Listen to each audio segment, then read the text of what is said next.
Mimi natoka kwa Unitasia CBO. Unitasia CBO imeformiwa na Myanmar umbrella ya CBO from Embakasi East. Kuna Ras Youth iko ndani, kuna Visionary hapo hivi na kuna Vision. So Unitasia mainly na deal na waste kutoka manyumba, garbage. Yeah, tuna collect from the source, tuna sort. Na watu tunapata challenges mob sana, especially hiyo kwa textile yenye unasema. Sababu ukipata nguo yenye msame ametumia, unajua kama tuseme kama utaweka nguo unapata wewe kama hiyo koti yako umeshamalizana nayo, huwezi tupa hivyo. Labda utapika makasi, uilete. Na saa zingine ukitembea huko chini, unapata kuna zile tunapata nguo fiti.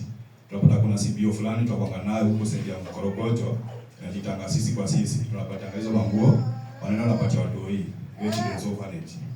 Alafu ingine sasa kuna hizi malogi, hizi logi za jeans hizi.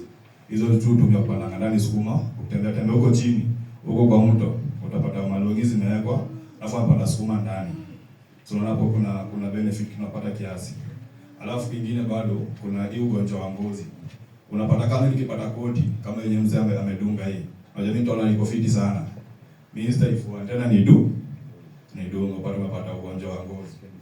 Yeah, unapata skin disease.